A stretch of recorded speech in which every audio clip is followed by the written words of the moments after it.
Hi hello welcome to I dream. నేను మీ విజిత. పిల్లల విషయానికి వస్తే ఎన్నో రకాల ఆలోచనలు ఉంటూ ఉంటాయి పేరెంట్స్కి. అసలు వాళ్ళ ఫుడ్ విషయం అయితే ఏంటి, స్లీప్ విషయం అయితే ఏంటి, ఇంకా ఏ రకంగా అయినా సరే ఎన్నో రకాల ఆలోచనలు, సందేహాలు, ఆ డౌట్స్ అన్ని క్లియర్ చేయాలంటే మనతో పాటు వాటికి సంబంధించిన ఇన్ఫర్మేషన్ అంతా తెలిసిన ఎవరో ఒక పర్సన్ అయితే ఉండాల్సిందే. ప్రస్తుతం నాతో పాటు ఉన్నారు డాక్టర్ షర్మిల గారు, సీనియర్ కన్సల్టెంట్ పీడియాట్రిషియన్. ఇప్పుడు మేడంతో మాట్లాడి మన సందేహాలన్నింటినీ క్లియర్గా అడిగి తెలుసుకుందాం. Hi madam. Hi Vijitha. Hi viewers. Ma'am, topic విషయానికి వస్తే పిల్లల్లో సాధారణంగా వచ్చే సమస్యలు ఏంటి, అసలు జనరల్గా అసలు ఎందుకు వస్తుంటాయి అటువంటి సమస్యలు, వాటి నుంచి మనం అరికట్టాలి, బయటపడాలి అంటే ఏం చేయాల్సి ఉంటుంది? సో పిల్లల్లో వచ్చే ఆరోగ్య సమస్యలు మనకి పూర్వానికి ఇప్పటికీ తేడా వచ్చింది. పూర్వం ఏంటంటే టైఫాయిడ్ వచ్చింది, టీబీ వచ్చింది, లేదా ఇంకొక ఇన్ఫెక్షన్ వచ్చింది అంటే almost death sentence. But again ఇంకొక సందర్భంలో చెప్తాను. ఇప్పుడు మళ్ళీ TB has made a big comeback, typhoid has made a big comeback. కానీ మనకి యాంటీబయాటిక్స్ ఉన్నాయి కాబట్టి వాటి గురించి ఇదివరకటంత ఆందోళన, అది రాగానే ఇంకా లైఫ్ ఎండ్ అవుతుంది అనే సమస్య లేదు. అయితే లైఫ్ స్పాన్ ఇంక్రీజ్ అవుతున్న కొద్దీ మనకి వేరే ప్రాబ్లమ్స్ వస్తున్నాయి. ఒకప్పుడు లైఫ్ స్పాన్ 1700s 25 to 35 అనేవారు. అంటే ఒక 60-70% పీపుల్ 35 years బియాండ్ అసలు చూసేవారు కాదు. ఇప్పుడు ఆల్మోస్ట్ లైఫ్ స్పాన్ 70+. అవును మేడం, 70+. బట్ క్వాలిటీ ఏంటి, ఏమేమి అదర్ థింగ్స్ వస్తున్నాయి right from childhood. The other day నేను ఒక 6-year-old చైల్డ్ని డిప్రెషన్తో చూసాను. 6 year old. ఎట్లా డయాగ్నోస్ చేస్తాం? 6 to 7-year-old చీటికి మాటికి ఏడుస్తోంది, చిరాకు పడుతోంది, కొడుతోంది తన అన్నని. సో అక్కడ నుంచి లైక్ ఇలా ప్రజెంట్ అవుతాయి యాంగ్జైటీ కానీ డిప్రెషన్ కానీ. అండ్ అవి రావటానికి కారణాలు చాలా ఉంటాయి. That will do in different session.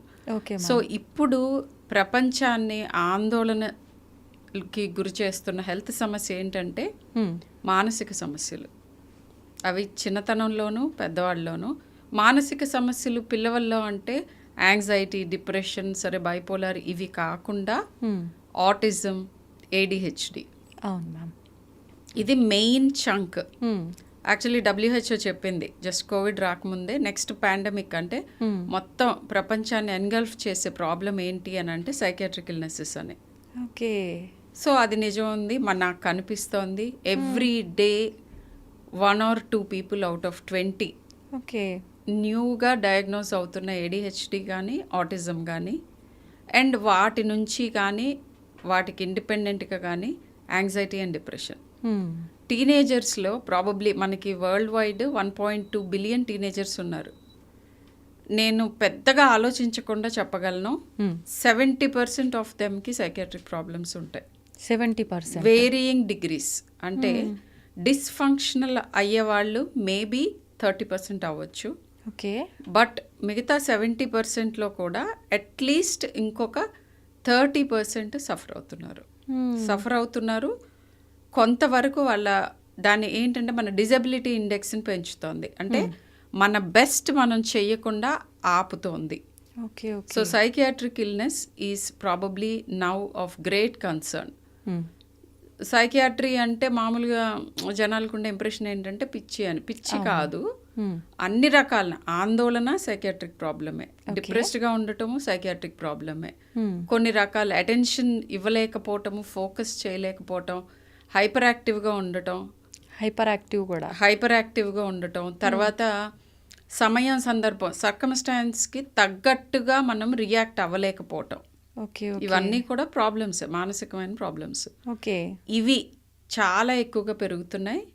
And రెండోది ఐ సంబంధిత వ్యాధులు. ఐ రిమెంబర్ నేను స్కూల్లో ఉన్నప్పుడు క్లాస్లో నేను హై మయోప్ని. సో మేబీ 3-4 ఉండే స్పెక్టకల్స్. ఇప్పుడు నేను ఏమాత్రం ఎగ్జాజరేట్ చేయకుండా చెప్తున్నాను, సే అరౌండ్ 5th, 6th క్లాస్కి వచ్చేటప్పటికి ప్రాపర్గా టెస్ట్ చేస్తే మోర్ దెన్ 50%కి స్పెక్టకల్స్ ఉంటాయి. రైట్ మేడం, అవును. అండ్ యాక్చువల్గా దీని గురించి జపాన్లో అనుకుంటా one of the south east Asian కంట్రీస్లో ఆల్రెడీ మ్యాండేటరీగా every day 1 hour outdoor activity insist చేస్తున్నారు. ఓకే. అండ్ ఇంటికి హోంవర్క్స్ ఇవ్వకుండా అట్లీస్ట్ ఒక ఏజ్ వరకు అంటే నియర్ వర్క్ అని తగ్గించడానికి ట్రై చేస్తున్నారు. ఓకే. ఫార్ ఆఫ్ అంటే ఓపెన్ స్పేసెస్లో ఆడుకోవటం, మన ఫోకస్ నియర్ ఆబ్జెక్ట్స్ మీద పెట్టకుండా ఆడుకుంటున్నప్పుడు, మైదానంలో ఆడుకుంటున్నప్పుడు you're not focusing at one point, you're generally relaxing in your vision. So అలా చేయటం మూలాన మయోపియా తగ్గే అవకాశం అట్లీస్ట్ ఇంతమందికి రాకుండా ఆపొచ్చు అని కనుక్కున్నారు. రాను రాను మనకు నిజంగా అలా బయట ఆడుకునే ఆటలే తగ్గిపోయాయి. ఆ గేమ్స్ మూలాన సైకాట్రిక్ ఇల్నెసెస్ కూడా తగ్గుతాయి. సో అది మోర్ దాన్ 1 వే ఉపయోగపడుతుంది పిల్లలకి. సో కంపల్సరీ గేమ్స్ చేస్తున్నారు. ఇక్కడ ఇప్పుడు మన స్కూల్స్లో ఇంకా చాలా వాటిల్లో వీక్లీ 2 hours ఉంటుంది. అండ్ నేను ప్రౌడ్గా చెప్పగలను, నేను చదువుకునేటప్పుడు మా స్కూల్లో కంపల్సరీ 1 hour గేమ్స్ డైలీ. నేను క్రిస్టియన్ మిషనరీ స్కూల్లో చదివాను. సో అక్కడ ఏంటంటే కేన్ పట్టుకుని వచ్చేవారు బ్రదర్. నాలంటి వాళ్ళు కొంతమంది బెంచ్ల కింద దాక్కుని హోంవర్క్ చేసుకునేవారు. సో వాళ్ళని కేన్తో కొట్టి బయటికి లాగేవారు. మీకు ఇష్టం ఉండేది కదా madam? I was a total book warm. Okay. Okay. నాకు అలర్జీస్ ఉండేవి. సో కంఫర్టబుల్గా ఉండేది కాదు ఆడుకోవటం. ఓకే. డాక్టర్స్ అంటే డాక్టర్ అవ్వాలంటే ఎక్కువ చదవాలి అంటారు. మీకు అప్పుడే తెలిసిపోయిందేమో మేడం ఎక్కువ చదవాలి అంటే. నేను I use to like reading books. అదే either academic or non academic, book reading was my passion. So anyways ఇప్పుడు ఇట్ ఈస్ మ్యాండేటరీ, అందరూ ఆడుకోవాలి. అండ్ ఆటల్లోనే చాలా రకాలుగా సైకియాట్రిక్ ప్రాబ్లమ్స్ రాకుండా ఆపేవి చాలా ఉంటాయి. ఓకే. ఏంటంటే పియర్ గ్రూప్తో ఇంటరాక్షన్. మనలాంటి వాళ్ళు ఒక 10 మందితో మనం మాట్లాడుకుంటూ ఉంటే మన లైఫ్ బాగానే ఉందని తెలుస్తుంది. అవును, మనం కూడా అదే కదా చేస్తాము. అంతేమా. లేదా మనకు వచ్చిన సమస్యలకి మన ఏజ్ గ్రూపు, మన మెంటల్ ఏజ్ ఉన్న వాళ్ళ సొల్యూషన్స్ కూడా ఇస్తారు. అంతే. Okay. So on a more serious note, yes, physical activity జరిగినప్పుడు, మన పియర్ గ్రూప్తో హ్యూమన్ ఇంటరాక్షన్ పెరిగినప్పుడు, ఈ 2 ప్రాబ్లం అయ్యింది. ఇప్పుడు ఈ జబ్బులు రావడానికి కూడా ఫిజికల్ యాక్టివిటీ తగ్గింది, అవును, హ్యూమన్ ఇంటరాక్షన్ తగ్గింది. గ్యాడ్జెట్ యూస్ మూలాన మయోపియా కానీ సైకియాట్రిక్ ఇల్నెసెస్ కానీ చాలా ఎక్కువ అవుతున్నాయి. ఓకే. గ్యాడ్జెట్ యూస్ గురించి చేసిన కొన్ని స్టడీస్లో almost 8 hours per day, western కంట్రీస్లో చేశారు ఇది, 8 hours per day యావరేజ్గా చిల్డ్రన్ గ్యాడ్జెట్స్కి ఎక్స్పోజ్ అవుతున్నారు. ఎట్లా అంటే వాళ్ళకి both academic and non academic usage. So ఇప్పుడు కూడా మన దగ్గర స్కూల్స్ని కూడా మేము అంతా డిజిటలైజ్ చేస్తున్నాము, గ్యాడ్జెట్స్లో చెప్తున్నాం. It's not a good thing. కానీ జనరల్గా పేరెంట్స్ అట్లాంటి వాటికి చేస్తారు. సో అది మనం ఎలానూ మార్చలేం కాబట్టి నాన్ అకాడమిక్గా ఇంట్లో మళ్ళీ గ్యాడ్జెట్స్ ఇవ్వటం తగ్గించాలి. ఓకే. సో యావరేజ్గా 2 ఏళ్ల లోపు పిల్లలకి, నేను ఇది చాలాసార్లు అన్ని వీడియోస్లోనే ఇది మాట్లాడతాను, నేను totally against gadgets. Screen time గురించి ఎంతమందికి ఇది తెలిస్తే అంత మంచి జరుగుతుందనే ఆశతో చెప్తున్నాను. ఓకే. బిలో 2 years పిల్లలకి అసలు గ్యాడ్జెట్స్ జోలికి వెళ్ళనివ్వద్దు. గ్యాడ్జెట్స్లో నుంచి మీరు నేర్పించేవి ఏ రకంగానూ పనిచేయవు. చాలా మంది మంత్స్ బేబీస్ కూడా తినిపించేటప్పుడు ఫోన్ ముందు పెడుతున్నారు మేడం. ఫోన్ ముందు పెడుతున్నారు, దాంట్లో నుంచి రైమ్స్ చెప్తే, ఏబిసిడీలు చెప్తే, 1 2 3 చెప్తే, అవును, వాళ్ళు మళ్ళీ ప్యారెట్స్ లాగా చెప్తూ ఉంటే చాలా నేర్పించేసాము అని హ్యాపీగా ఫీల్ అవుతున్నారు. నేను the youngest child who showed features of autism is 8 month old. 8 months. And ఒక 1.5 month హిస్టరీలోకి వెళ్తే ఆల్రెడీ గంటల తరబడి ఫోన్లు చూపిస్తున్నారు ఆ పాపకి. ఓకే. ఆపితే వితిన్ 1.5 months పాప రెస్పాన్సెస్ డిఫరెంట్గా ఉన్నాయి. ఆటోమేటిక్ చేంజ్ అయిపోతాయా మేడం? చేంజ్ అయినాయి ఆ పాపలో. అది స్క్రీన్ ఇండ్యూస్డ్ కాబట్టి. ఓకే. ఓకే. ఆటిజంలో చాలా రకాలు ఉంటాయి. సో కావాలని వాళ్ళ బుర్రలన్నీ పాడు చేయకుండా, ముందే చాలా ఉన్నాయి ఎన్వైరన్మెంట్లో. అవునవును. సో మీరు కూడా యాడ్ ఆన్ చేయొద్దు.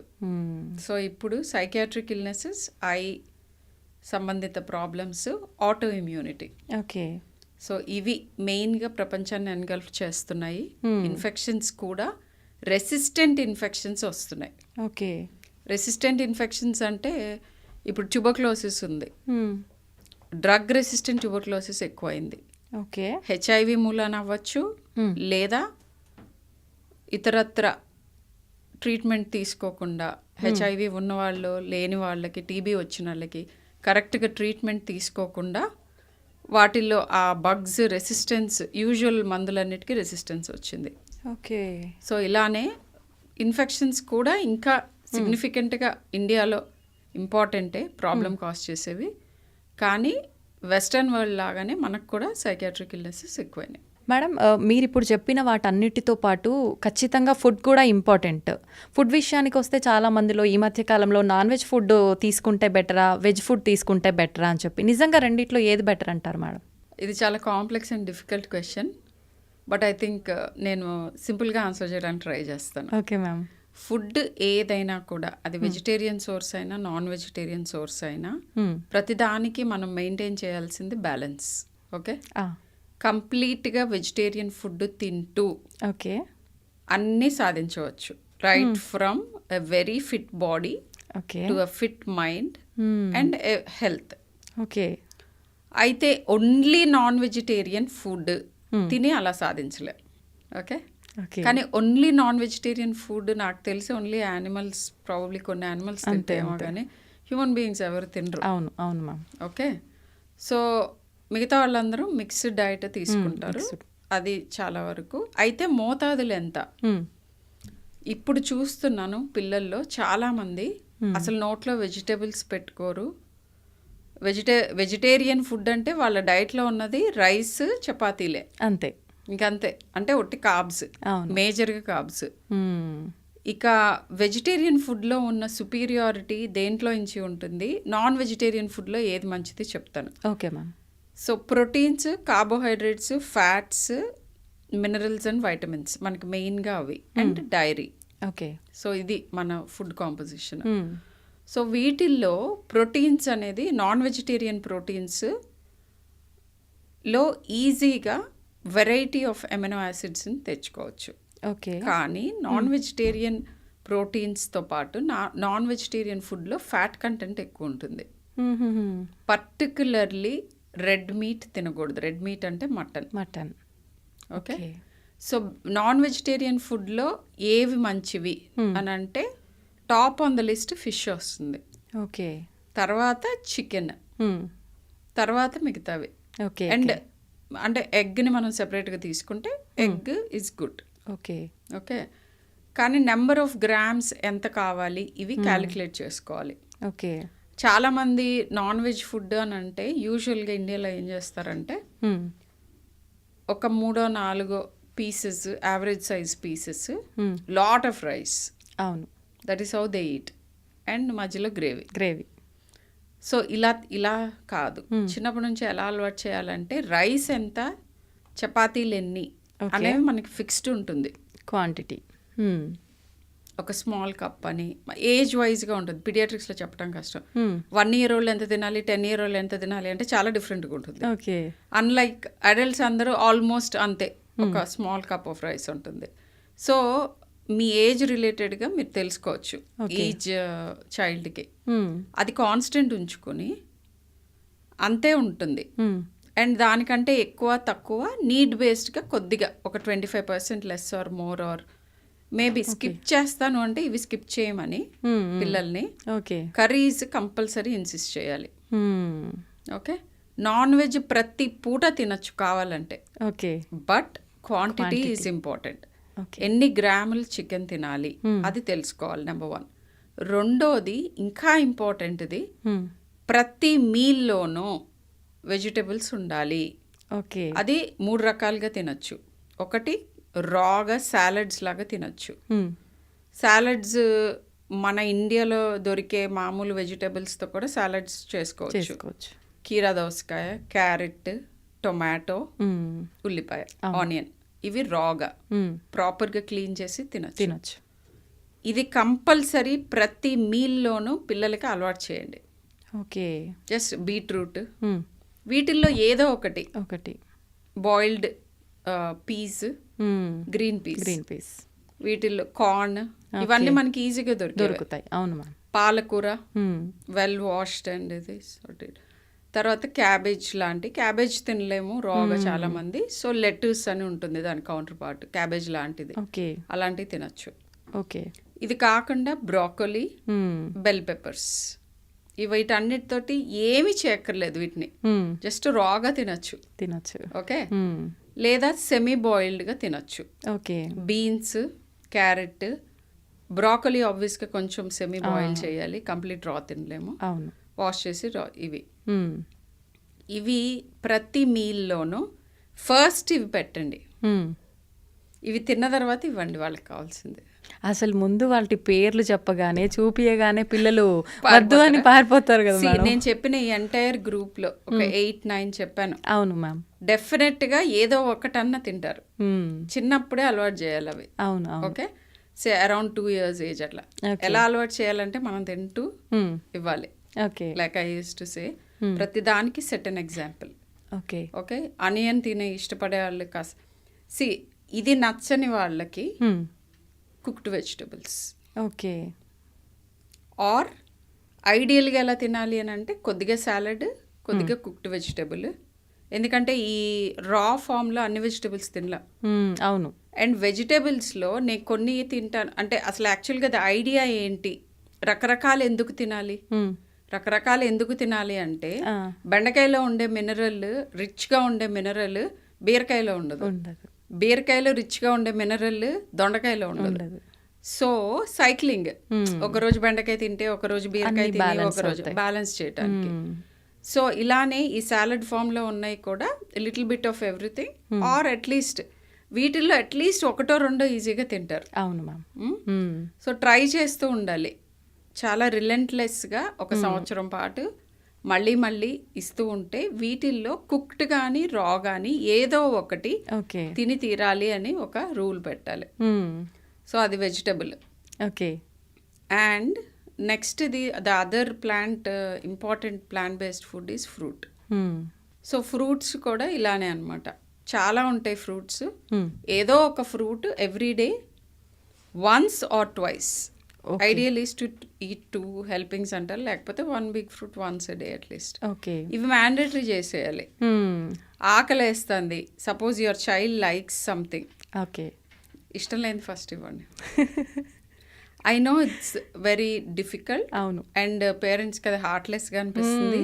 బట్ ఒక సంవత్సరం కనుక మీరు అట్లా హిట్లర్స్ లాగా బిహేవ్ చేస్తే ఐ థింక్ చాలా వరకు ప్రాబ్లమ్ సాల్వ్ అవ్వచ్చు. అవును మ్యామ్. రా వెజిటేబుల్ ఆర్ ఇది.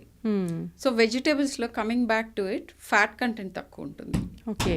ప్రోటీన్ గ్రేట్ క్వాలిటీ లేకపోయినా అన్ని రకాల పప్పులు, చోలే రాజ్మా, ఇలా అన్ని రకాలుగా తీసుకొస్తే ఏమవుతుందంటే ఒక దాంట్లో లేనిది ఇంకోటి కాంపెన్సేట్ చేసి బ్యాలెన్స్డ్గా అన్ని న్యూట్రియంట్స్ వెజిటేరియన్ ఫుడ్ ఇవ్వగలదు. నాన్ వెజ్ తినేటప్పుడు కూడా నేను చెప్పినట్టుగా ప్రోటీన్ సోర్స్ కింద నాన్ వెజ్ యూస్ చేసుకునే వాళ్ళు మిగతా విటమిన్స్, మినరల్స్, వైటమిన్స్, మినరల్స్ ఇవన్నీ అండ్ వాటిలో లేని అమైనో యాసిడ్స్ కోసం వెజిటేరియన్ సోర్సెస్ కూడా తీసుకోవాలి. అండ్ ఇప్పుడు ఇన్ఫ్లమేషన్ గురించి లేకపోతే దీని గురించి టాక్ ఎక్కువగా ఉంది, గట్ హెల్త్ గురించి. సో ఇవన్నీ ఏంటంటే మన పొట్టలో ఫ్రెండ్లీ బ్యాక్టీరియా పెరగాలి అని అంటే ప్రీబయోటిక్స్, ప్రోబయోటిక్స్ అంటే వాటి స్పోర్స్ బ్యాక్టీరియాని పెంచుతాయి. ప్రీబయోటిక్స్ అంటే ఈ బ్యాక్టీరియాకి తినటానికి ఫుడ్. అవి యూజువల్గా వెజిటేరియన్ సోర్సెస్లో ఎక్కువ ఉంటాయి. సో వెజిటబుల్స్ తింటేనే గట్లో ఉన్న బ్యాక్టీరియా బాగుంటాయి. అవి హెల్దీగా ఉంటేనే మన మైండ్ దగ్గర నుంచి మన కిడ్నీ వరకు అన్నిటి మీద వాటి ఎఫెక్ట్ ఉంటుంది. మనతో పాటు మన శరీరంలో పెరుగుతున్న బ్యాక్టీరియా మనల్ని చాలా రకాలుగా ఇన్ఫ్లుయెన్స్ చేస్తుంది. సో అందుకని both vegetarian and non vegetarian food correct మోతాదులో తీసుకోవాలి. సో దీని గురించి ఒక ఇంట్రెస్టింగ్ థింగ్ ఏంటంటే మన పళ్ళు ఎలా ఉన్నాయో చూసి మనం ఏం తినాలి అనేది చెప్పాలి. మన పళ్ళల్లో టేరింగ్ టీత్ ఉన్నాయి, జీరో ఏం లేవు. కాకపోతే ఒక కార్నివోరస్ యానిమల్ అంటే కంప్లీట్గా నాన్ వెజ్ తినే యానిమల్ పలు వరుస, మన పలు వరుస, కంప్లీట్గా వెజిటేరియన్ తినే యానిమల్ తినే పలు వరుస ఇవన్నీ కంపేర్ చేస్తే మనం సమ్వేర్ ఇన్ బిట్వీన్ ఉన్నాయి మన పలు వరుస. అవును అవును మ్యామ్. సో మనం అవి అన్ని ఇవి ట్రై తినచ్చు, చేయొచ్చు. కానీ majority of the teeth vegetarian ఫుడ్కి అనువుగా ఉన్న టీత్ ఉన్నాయి మనకి. ఓకే. సో మితిమీరి నాన్ వెజ్ తినకుండా తినకూడదు. సమతుల ఆహారం తింటే మనకు నాన్ వెజ్ ద్వారా మీరు చెప్పినట్టు ప్రోటీన్ ఎక్కువగా ప్రోటీన్ వస్తుంది. ప్రోటీన్ గురించి సేమ్ ప్రోటీన్ వెజిటేరియన్ ఫుడ్ లో కూడా ఉంటుంది. వెజిటేరియన్స్ తింటే ప్రోటీన్ సరిపోదు అట్లేం లేదు, కానీ అమౌంట్ తెలియదు. వెజిటేరియన్ ఫుడ్ తినే వాళ్ళు ఎక్కువ మంది కార్బ్స్ ఎక్కువ తింటారు, ప్రోటీన్ తక్కువ తింటారు. అలా కాకుండా ప్రోటీన్ కంటెంట్ పెంచుకొని వెరైటీ ఆఫ్ ప్రోటీన్ ఇంక్లూడ్ చేసుకుని, కొత్త పప్పు ఒకటే కాదు, చోలే, రాజ్మా, సోయాబీన్స్, వేరే గింజలు అండ్ పప్పు, ఇవన్నిటిని కలుపుకొని కరెక్ట్ క్వాంటిటీలో తింటే లో ఫ్యాట్తో గుడ్ ప్రోటీన్ వస్తుంది. నాన్ వెజ్లో ఏంటంటే high quality protein with high amount of fat ఉంటుంది. అవును. సో నాన్ వెజ్ తినేవాళ్ళు ఫ్యాట్ కంటెంట్ తక్కువ ఉన్న నాన్ వెజ్ చూస్ చేసుకోవాలి. ఎక్కువ బెటర్ ఆప్షన్ అయితే fish and chicken, obviously eggs. So seafood other than fish, sea ఫుడ్ని, మటన్ని కంప్లీట్గా అవాయిడ్ చేయాలి. చేస్తే మంచిది. ఆర్ వన్స్ ఇన్ వైల్ తినాలి. మేడం, ఇందాక మాట్లాడుకున్నట్టు వెజిటేబుల్ విషయానికి వస్తే ఫ్రూట్స్, వెజిటేబుల్స్ మాట్లాడుకున్నాం కదా, రా వెజిటేబుల్స్ ఇలాంటివన్నీ ఈవినింగ్ టైంలో తినొచ్చా మేడం? ఎర్లీ మార్నింగ్ టైంలోనే తినాలా? ఏదైనా కూడా అంటే ద ఆర్డర్ ఆఫ్ ఈటింగ్ అని ఉంటుంది. ఈవినింగ్ కూడా సాలడ్స్ తినొచ్చు. Salad, only salad and protein తినేసి కూడా you can end up your meal carbs తగ్గించి. చిల్డ్రన్ విషయంలో ఐ వోంట్ సే దట్.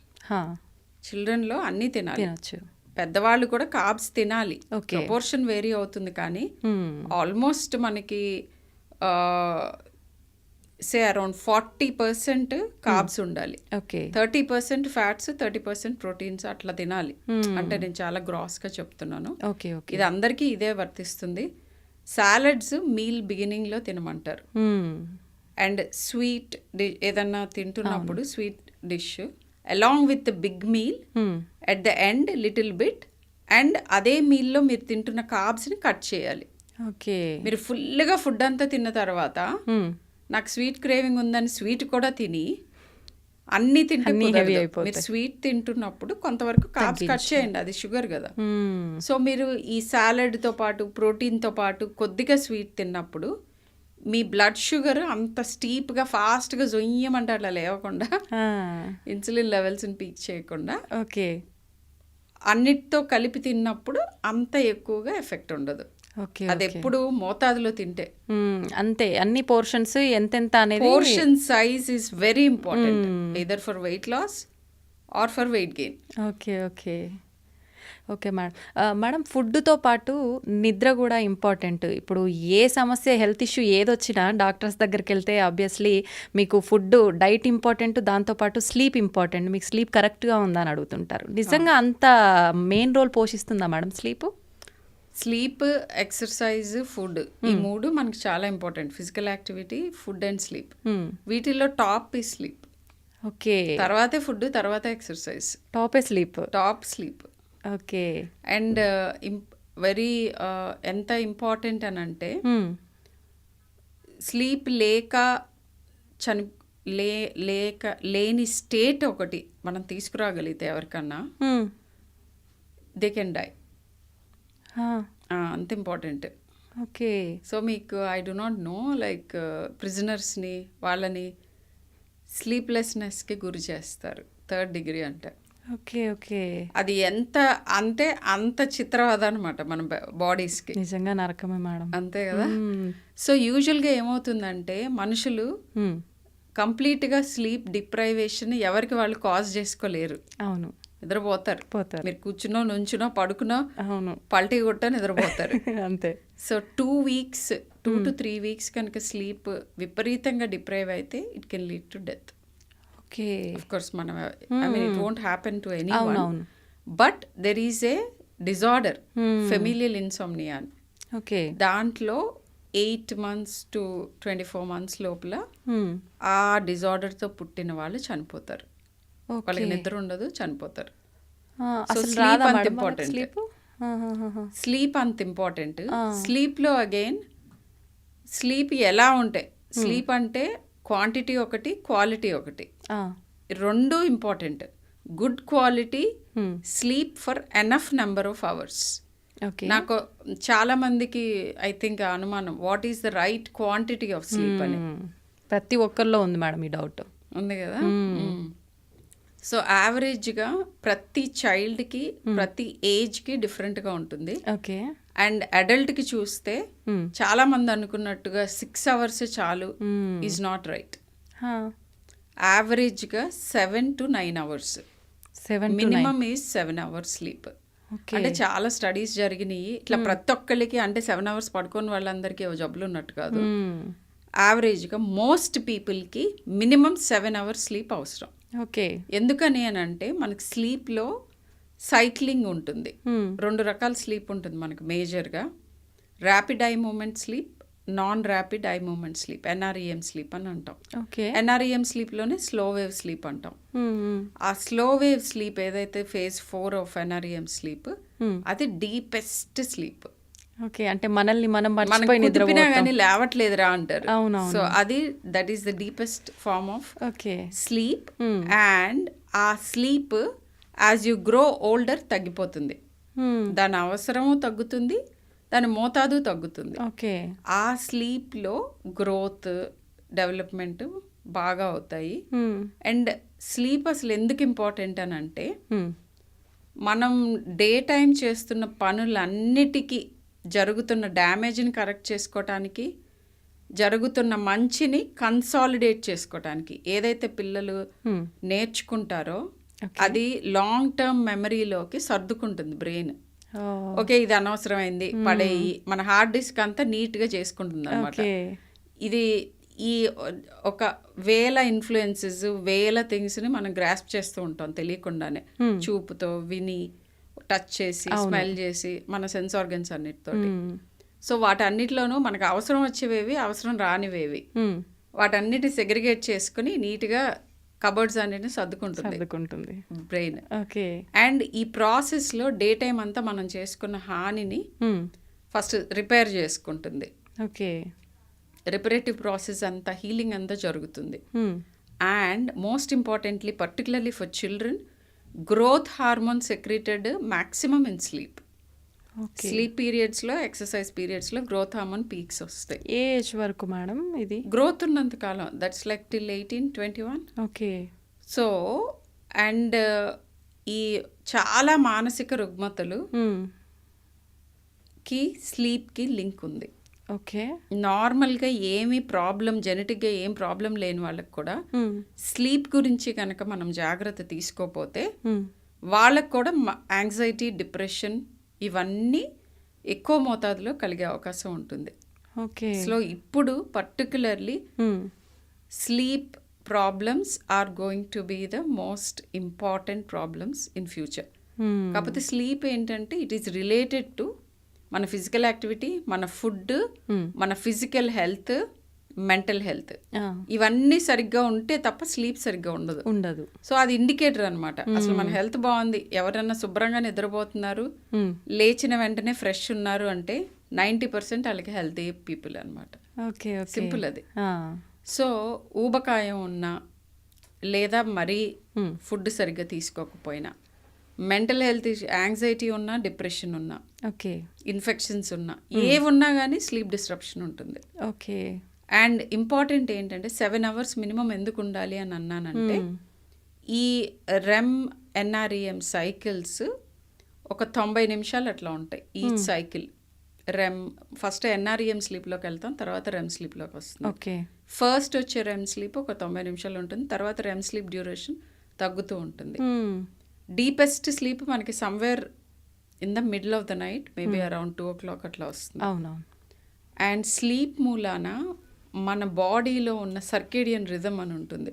అంటే సన్లైట్ ఉన్నప్పుడు ఒకటి ఉండాలి, సన్లైట్ లేనప్పుడు ఒక హార్మోన్ సెక్రెట్ అవ్వాలి, ఇమ్యూనిటీ, ఇంకా స్లీప్కి కనెక్షన్ లేని ఆర్గన్ ఏం లేదు. స్లీప్ డిప్రైవేషన్లో గ్రోత్, డెవలప్మెంట్ ఇవన్నీ కాకుండా ఇన్ఫెక్షన్ ఫైటింగ్ కేపబిలిటీ కూడా స్లీప్ బాగోకపోతే ఉండదు. ఓకే. అండ్ పేరెంట్స్కి లెర్నింగ్ కేపబిలిటీస్ ఎఫెక్ట్ అవుతాయి అని చెప్తే తప్ప వాళ్ళు అసలు గ్రాస్ప్ చేయరు ఇవన్నీ. ఇప్పుడు నేను చెప్పినవన్నీ పర్లేదు అంటారు. అంతే. మెమరీ, స్లీప్ సరిగ్గా లేకపోతే మెమరీ అనేది ఉండనే ఉండదు. అండ్ దీని గురించి టీనేజర్స్లో మామూలుగానే స్లీప్ ప్రాబ్లమ్స్ ఉంటాయి. ఎందుకంటే వాళ్ళకి మెలటోనిన్ సెక్రీషన్ లేట్గా ఉంటుంది. ఓకే. అండ్ హార్మోనల్ చేంజెస్ అవుతూ ఉంటాయి. సో వాటికి తోడు టీనేజ్లోనే మన కాంపిటేటివ్ ఎగ్జామ్స్ ఎక్కువ ఉంటాయి. సో అప్పుడు ఏం చేస్తారంటే, నేను మా పిల్లలకి ఇంటర్మీడియట్లో కాలేజ్లో పర్టికులర్గా చెప్పి వచ్చాను. ఏమని మేడం? మార్నింగ్ 6 o'clock ఉండే క్లాసులు. సో వాళ్ళకి రీడింగ్ ఈవినింగ్ 10 వరకు ఉండే క్లాసెస్, నైట్ 10 వరకు. సో ఈవినింగ్ టైంలో నేను మధ్యాహ్నం న్యాప్ కంపల్సరీ ఇప్పించాను. వెళ్ళి ప్రిన్సిపల్తో మాట్లాడి, only if you agree to this I will have my child here అని. ఓకే. సో అప్పుడు కొంచెం పిచ్చోళ్ళలాగా చూసారనమాట. ఈవిడ మామూలుగా అందరూ వచ్చి మీరు చదువు బాగా చెప్పండి, వాడు చదవకపోతే ఒక దెబ్బ వేయండి, సరిగ్గా ఫోకస్ చేస్తున్నారు లేదా చెప్పండి, నాకు మార్కులు తక్కువ వస్తే కొట్టండి, ఇట్లా చెప్తారు మా పేరెంట్స్. మా అబ్బాయిని బాగా నిద్రపోనివ్వండి అని చెప్పాను. ఎన్ని మార్కులు వచ్చినా పర్వాలేదు. షాక్ అయ్యారు. సో ఇంకా డాక్టర్ కదా అని ఫోన్లో వెళ్ళి కొంచెం పిచ్చులు ఉంటాయి కదా అని వదిలేశారు. సో ఎప్పుడన్నా పడుకుంటాను అని అంటే let him sleep because it's needed. మీరు చెప్పే చదువు అంతా కన్సాలిడేట్ అవ్వాలంటే నిద్ర ఉండాలండి అని చెప్పొచ్చాను.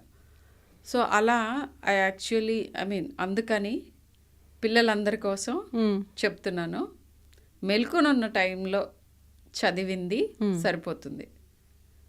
9 గంటలు బియాండ్ నిద్ర అవసరం పడుతుంది అంటే క్వాలిటీ ఆఫ్ స్లీప్ ఎలా ఉందో చూడండి. ఓకే. ఊబకాయం ఉన్న వాళ్ళకి క్వాలిటీ ఆఫ్ స్లీప్ సరిగ్గా ఉండదు. బ్రీతింగ్ ఇష్యూస్ వస్తాయి. ఆక్సిజనేషన్ సరిగ్గా ఉందా లేదా. అండ్ ఇంకొకటి, గురక పెడతంటే అబ్బా గురక పెట్టి నిద్రపోతున్నాడు చక్కగా అంటారు. That's not true. గురక పెట్టే వాళ్ళందరికీ స్లీప్ క్వాలిటీ బాగున్నట్టే almost. Okay. Louder the snore the more serious the problem. Okay.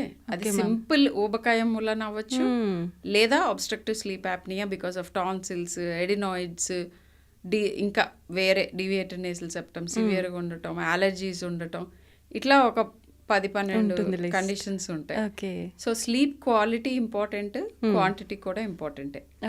బేబీస్లో sleep quantity గురించి చెప్పాలి అంటే, మొన్న అడిగారు, యాక్చువల్గా అవేర్నెస్ ఇంక్రీజ్ అవుతుంది కదా. ఒక 6-7 month old బేబీ 8-10 hours పడుకుంటుంది అని. సో చూస్తే ఆ బేబీకి రీఫ్లక్స్ ఉంది. అంటే ఫీడింగ్ అతిగా చేయటం మూలాన కానీ, లేదా నార్మల్గా చేస్తున్నా కానీ వాళ్ళకి వెనక్కి వస్తూ ఉంటాయి. గ్యాస్ట్రోఇసోఫేజియల్ రిఫ్లక్స్ ఉంటే ఆ బేబీస్ సరిగ్గా పడుకోలేరు. ఓకే. ఇలానే ఇంకా వేరియస్ ప్రాబ్లమ్స్ ఉంటాయి. సో బేబీస్ సరిగ్గా పడుకోవట్లేదు అని అంటే ఫుడ్ ఎక్కువగా పెడుతున్నారా, తక్కువగా పెడుతున్నారా, కాన్స్టెంట్గా స్టిమ్యులేట్ చేస్తున్నారా, ఇవన్నీ ఉంటాయి. ఇవన్నీ ఇంపార్టెంట్. ఎప్పుడు లైట్ల కింద ఉంచుతున్నారు కొంతమంది తెలియక, ఐ డోంట్ నో వై. అట్లా ఉంచకూడదు. మన బాడీకి లైట్, డార్క్నెస్ రెండు అలవాటు చేయాలి. సర్కేడియన్ రిథమ్స్ ఏవైతే డే అండ్ నైట్ సైకిల్స్ ఉంటాయో అవి మనకి అరౌండ్ 4 month oldsకి ఫామ్ అవటం స్టార్ట్ అవుతాయి. మెలటోనిన్ అని స్లీప్ హార్మోన్ సెక్రీషన్స్ ఇవన్నీ స్టార్ట్ అవుతాయి. సో ఆర్గనైజేషన్ మొదలవుతుంది బ్రెయిన్లో. మనం పగలపూట మెల్కొని ఉండాలి, అండ్ ఈ టైంకి హార్మోన్ సెక్రీట్ అవుతుంది. కార్టిజాల్ ఈ టైంకి. మనం కార్టిజాల్ పొద్దున్నే ఎక్కువగా ఉండటానికి రీజన్ ఏంటంటే, come on get up and go and do work. Melatonin night time 9-10కి సెక్రీట్ అవడానికి రీజన్ ఏంటి అంటే, ఇంకా చాలు పడుకోవాలి. ఓకే. సో దీన్ని రివర్స్ చేసి నేను 10 గంటలు పడుకున్నా కూడా నా బాడీ తిన్నగా ఉండదు. మా పిల్లలు పడుకుంటున్నారు, అండ్ దీనికి ఎక్సెప్షన్ నా పిల్లలు కూడా కాదు. చెప్తూ ఉంటాను, చెప్తూనే ఉండాలి అండ్ ఇన్సిస్ట్ చేయాలి. ఓకే. సో స్లీప్కి ఇంత ఇంపార్టెన్స్ ఉంది. స్లీప్ డ్యూరేషన్స్ గురించి చెప్పాలి అని అంటే, ఆల్మోస్ట్ ఇప్పుడే పుట్టిన first few days are up to a month 22 hours నిద్రపోతారు 24లో. చాలామంది పేరెంట్స్ వచ్చి కంప్లైంట్ చేస్తూ ఉంటారు, ఎప్పుడు నిద్రపోతుంది, అంటే వాళ్ళ ఆందోళన ఏంటంటే లైక్ ఏమన్నా బ్రెయిన్ డ్యామేజ్ చైల్డా ఏంటి అని అవును మేడం, జనరల్గా ఉంటుంది అడుగుతారు కదా. సో ఫస్ట్ స్లీప్ సరిగ్గా ఉన్న పిల్లలు, నేను ఒకటే చెప్తాను, ఎక్కువగా ఆడవట్లేదు ఇలా కూడా చెప్తారు నాకు. యాక్టివ్గా లేదు, అది యాక్టివ్గా ఉండటం అనుకుంటారు, ఏడవటం, అప్పుడప్పుడు మెల్కొని ఉండటం ఎక్కువ. అది ఒక మోతాదులో నిద్రపోతున్న పిల్లలు అని అంటే న్యూబార్న్ బేబీస్ 20 to 22 hours పడుకుంటారు. అలా పడుకుంటున్నారు అంటే వాళ్ళు perfect emotional, physical, psychological health ఉన్నట్టు. Okay, so you can be happy. యూజువల్గా నేను ప్యాటర్న్స్ చూశాను, ఇన్ఫాన్సీలో నిద్ర ప్రాబ్లమ్స్ ఉన్న బేబీస్కి ఆ తర్వాత వాళ్ళకి కొద్దిగా యాంగ్జైటీస్, తర్వాత మూడ్ డిస్టర్బెన్సెస్, టెంపర్మెంటల్ ప్రాబ్లమ్స్, ఇవన్నీ నేను ఫాలో అప్ అయ్యాను కదా లాస్ట్ 20 years ఆఫ్ ప్రాక్టీస్లో. ఐ నో వీళ్ళందరూ క్రయింగ్ బేబీస్ ఎక్కువ మంది, తర్వాత కూడా ఇష్యూస్ వచ్చిన వాళ్ళు.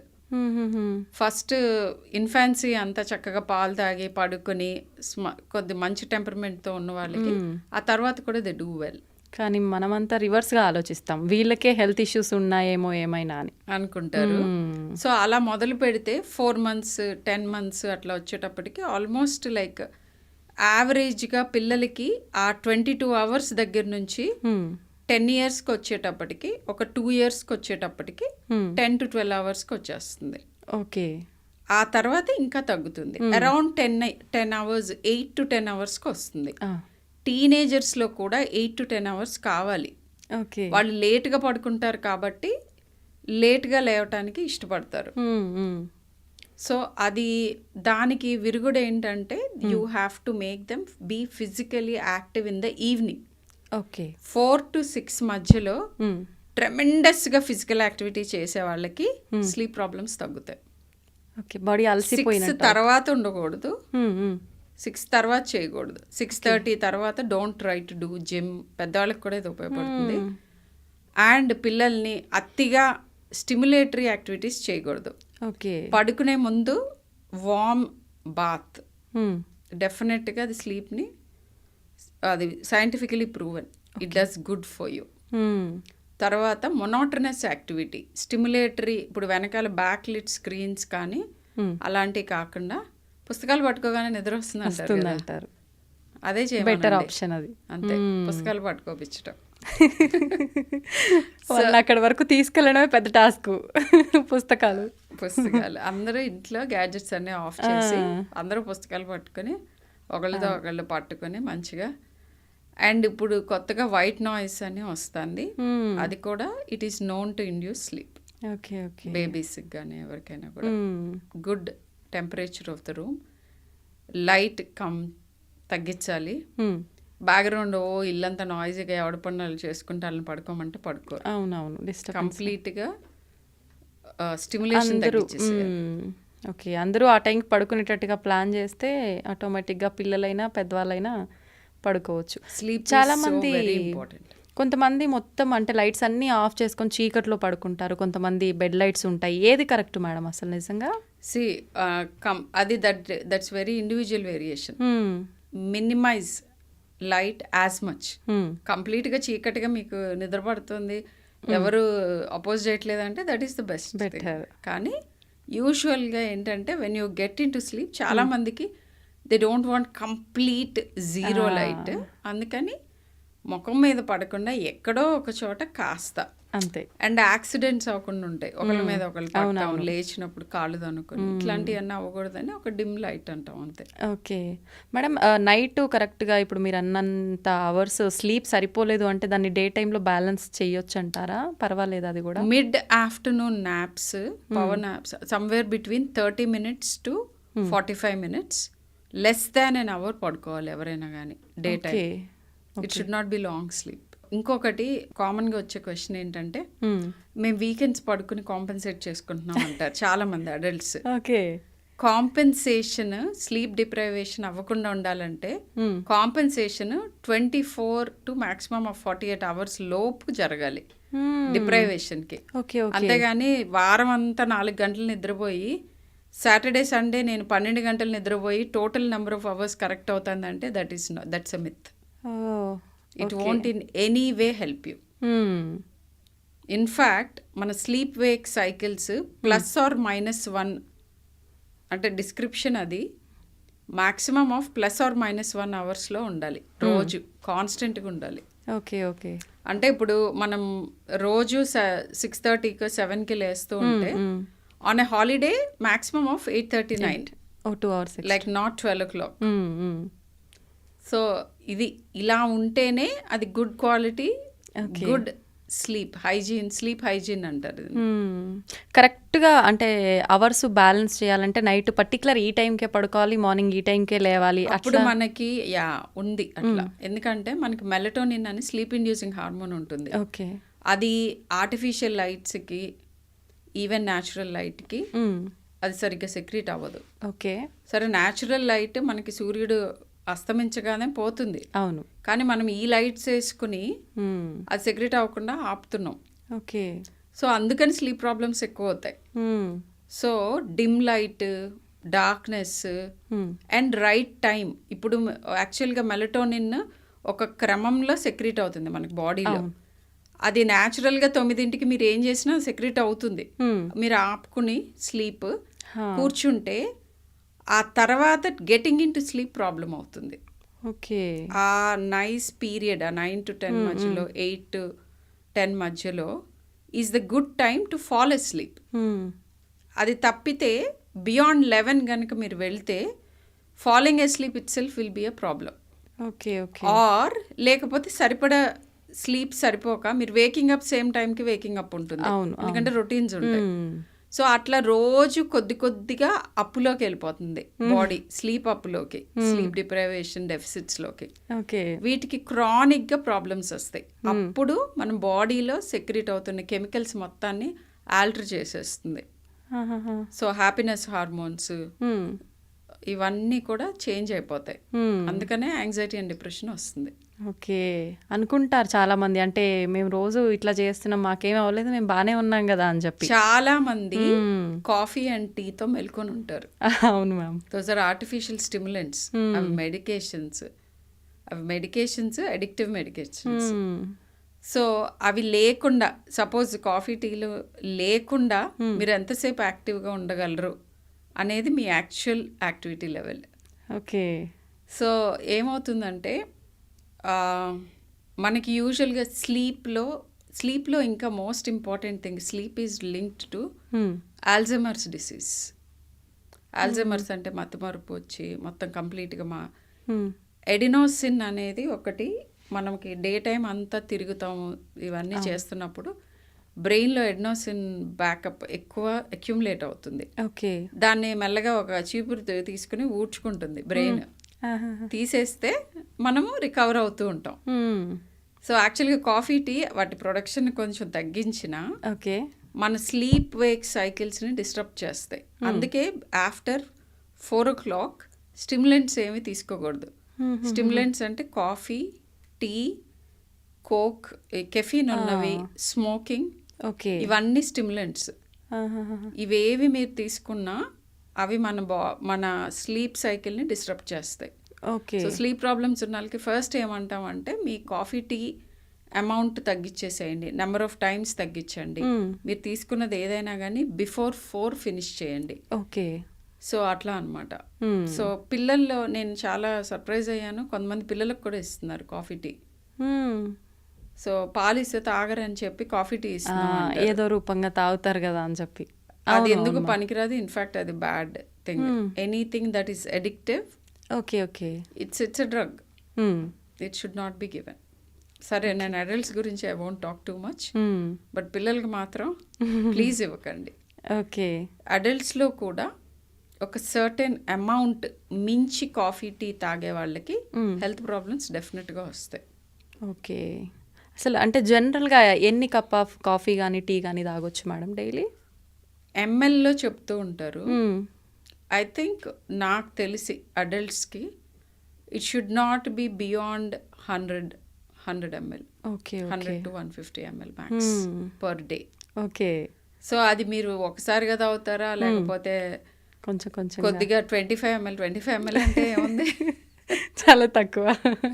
సో అది ఎవరికి ఉండదు కాబట్టి most of the times it's just 1 I mean average sized కప్తో 1 to 2 cups per day. Coffee tea పిచ్చున్న వాళ్ళు అయితే మన వేసుకుంటారు మేడం. బాగా చెప్పొచ్చారులేండి మీరు, మీకేం బాగా చెప్తారు. బట్ కానీ నిజం చెప్పాలి కదా. అంతే అంతే మ్యామ్, ఖచ్చితంగా. అంటే ఎవరికో ఒకరికి ఉపయోగపడుతుంది కదా మ్యామ్, వినేవాళ్ళు కూడా ఉంటారు. ఫస్ట్ నా ప్రయారిటీ పిల్లలు. అంతే అంతే, పిల్లలకి అట్లీస్ట్ అలవాటు చేయండి. నిజమే మేడం, మీరు చెప్పినట్టు నిజంగా చాలా మంది మార్నింగ్ పేరెంట్స్తో పాటు పిల్లలకి ఇచ్చేవాళ్ళు ఉన్నారు. ఎక్కువగా విలేజెస్లో చూస్తుంటాం టీలు వాళ్ళతో పాటు వీళ్ళకి ఇవ్వటం అట్లా. మొత్తానికి అంటే పడుకునే ముందు టీనేజ్ వాళ్ళైనా సరే ఎవరైనా సరే ఆఫ్టర్ 5 టీ కాఫీలు అసలు తాగకూడదు. పిల్లలకైతే డిస్టర్బ్ అవుతుంది. Okay, best thing is to exercise between 4 to 6. అంటే పిల్లల్ని బాగా ఆడుకోనివ్వాలి ఆ టైంలో. ఓకే, 6 బయట పరిగెత్తి హార్ట్ రేట్ పెరిగి చెమటలు అలసిపోయే రకంగా చేస్తే చాలా ప్రాబ్లమ్స్ సాల్వ్ అయిపోతాయి. ఓకే, ఇప్పుడు పిల్లలు ఇంట్రెస్ట్ చూపించట్లేదు మేడం అట్లాంటి ఆటలకి, పేరెంట్స్ ఎంకరేజ్ చేయట్లేదు చాలా వరకు. ఎస్, ఎందుకంటే like for various reasons. But అది మ్యాండేటరీగా, అంటే ఇప్పుడు గ్యాడ్జెట్ అడిక్షన్ పీక్స్లో వచ్చేసింది. సో దానికి ఒక మోతాదు, ఈ టైం నుంచి ఈ టైం వరకు నేను ఫ్రీ ఆఫ్ గ్యాడ్జెట్ ఉంటాను అని మీరు చెయ్యాలి, అండ్ అది ఇంపోజ్ చేయాలి. ఓకే, ఇంపోజ్ చేయాలి. సో ఇంపోజ్ చేస్తే కనుక ఇవన్నీ ప్రాబ్లమ్స్. అండ్ కాన్స్టెంట్గా డిస్కస్ చేయాలి, చెప్తూ ఉండాలి. పిల్లలకి ఎప్పుడు వివరించి చెప్తే పెద్దవాళ్ళ కంటే తొందరగా ఏ విషయమైనా నేర్చుకుంటారు. ఓకే, మంచి విషయాలైనా చెడు విషయాలైనా వివరించి వాళ్ళకి హత్తుకునేలా చెప్తే డెఫినెట్గా మంచి విషయాలు తొందరగా రీచ్ అవుతాయి. అండ్ చాలా బై డిఫాల్ట్ అందరూ మంచిగా బ్రతకాలి, మంచి అనిపించుకోవాలి అనే తృష్ణ మనందరికీ ఇన్నేట్గా ఉంటుంది. అవును అవును, దాని గురించే మనం ఎక్స్ప్లెయిన్ చేసి చెప్పి పర్టికులర్లీ స్కూల్స్లో కరికులంలో ఇంక్లూడ్ చేయాలి. అవును, ఏంటంటే ఏవి తినాలి, ఏవి తినకూడదు, ఎంతసేపు పడుకోవాలి. యాక్చువల్గా American association of sleep medicine వాళ్ళు ప్రపోజ్ చేశారు. ఏంటి అని అంటే స్కూల్ కరికులంలో ఇంక్లూడ్ చేయండి ఇంపార్టెన్స్ ఆఫ్ స్లీప్ గురించి అని చెప్పి. నిజంగా అట్లా చేస్తే బాగుంటుంది మేడం. అండ్ అది మెంటల్ హెల్త్ గురించి అది ఎంత ఇంపాక్ట్ చేస్తుంది. అండ్ ఇంకొకటి like relaxation techniques, yoga, meditation, ఇవి కూడా కరికులంలో ఇంక్లూడ్ చేసి బలవంతాన నేర్పిస్తే వాళ్ళకి ఇంపార్టెన్స్ తెలిసే టైంకి వాళ్ళ రొటీన్లో ఒక పార్ట్ అవుతుంది అని.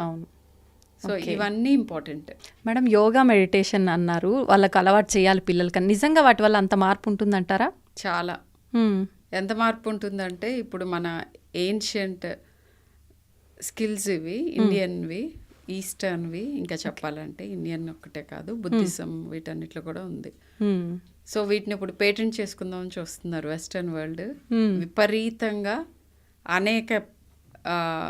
అనేక రకాలుగా దాని గురించి చదివి దానికి వేరే పేర్లు పెట్టి మైండ్ఫుల్నెస్ అని వాళ్ళ స్కూల్ కరికులంలో ఆల్రెడీ ఇంక్లూడ్ చేశారు. అంత ఇంపార్టెంట్. సో ఏంటి అంత ఇంపార్టెంట్ అని అంటే yoga is about flexibility, yoga is about muscle stimulation, yoga is about it's a form of physical exercise. And మనం చేసే విధానంలో కొంత మెడిటేటివ్ ప్రాసెస్ కూడా ఉంటుంది. ఓకే, మైండ్ఫుల్నెస్ ఉంటుంది.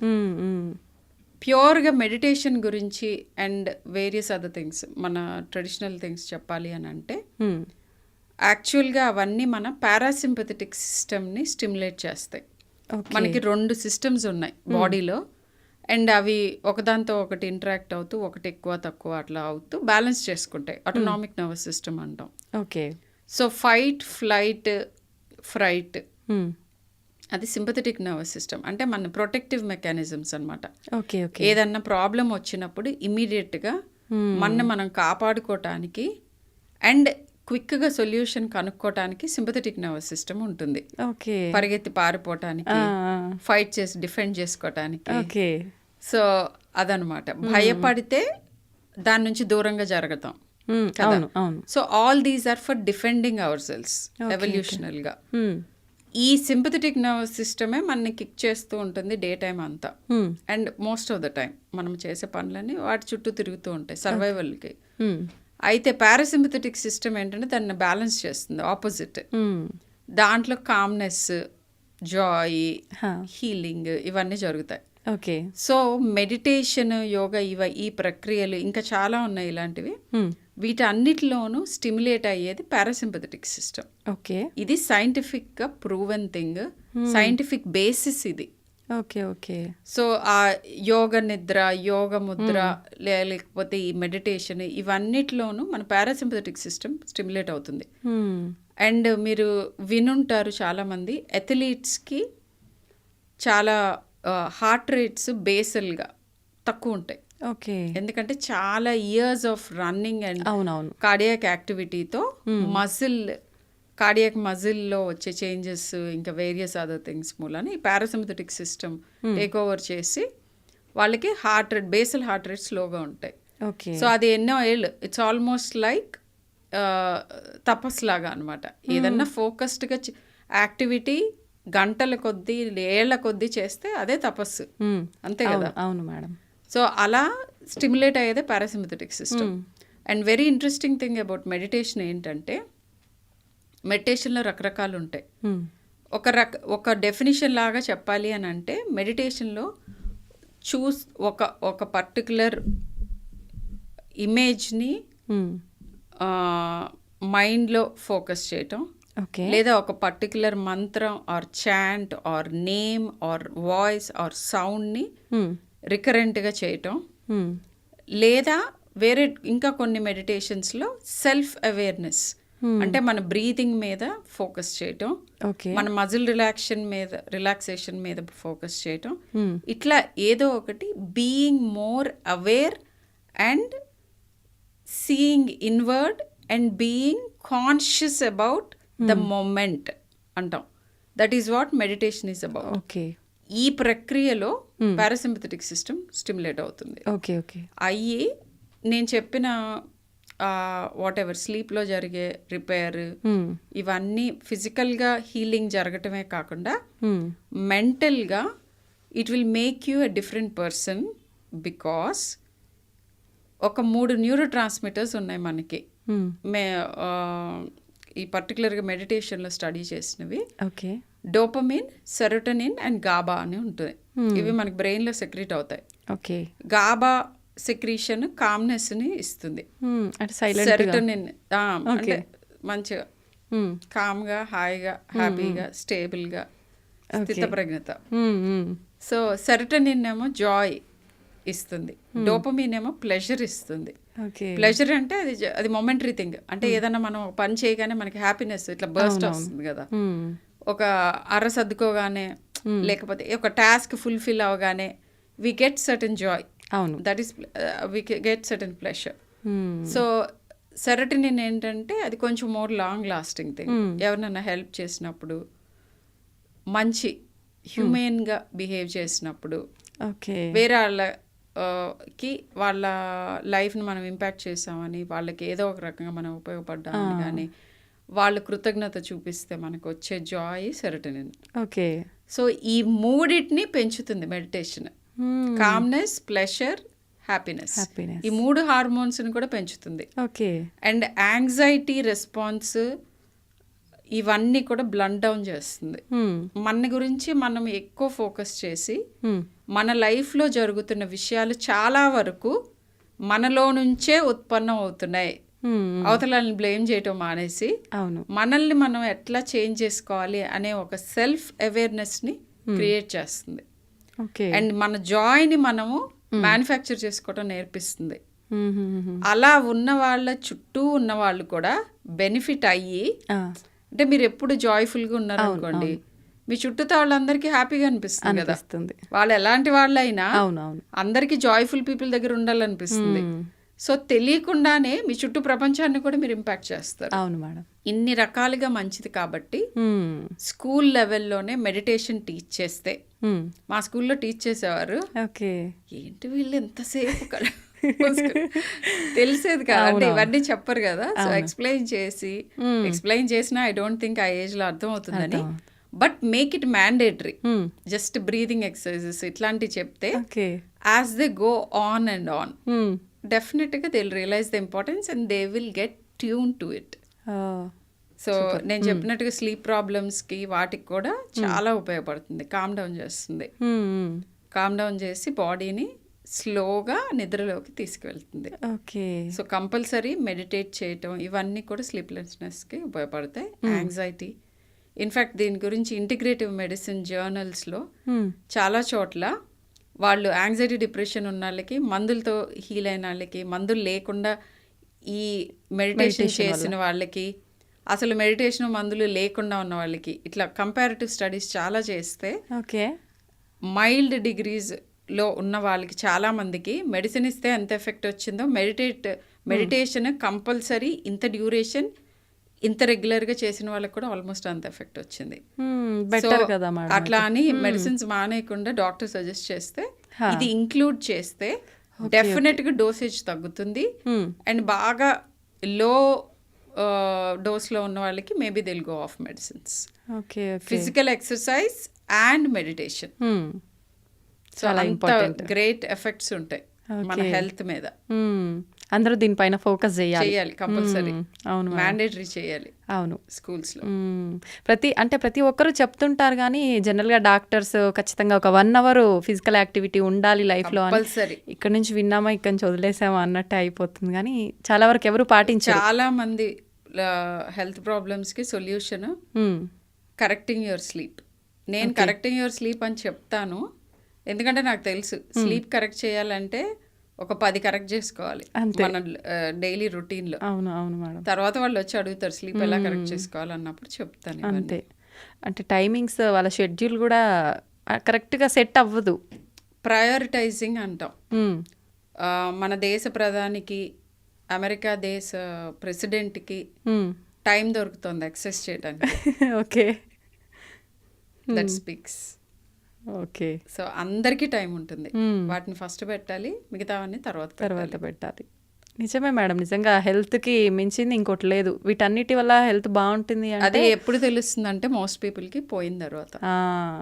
అప్పుడు ఇంకేం ఉండదు, మిగిలిపోయింది. ఎప్పుడైతే మనం హాస్పిటల్స్లో ఉంటామో అప్పుడు గుర్తుపెట్టుకోవాలి how much we craved to be back on feet అని.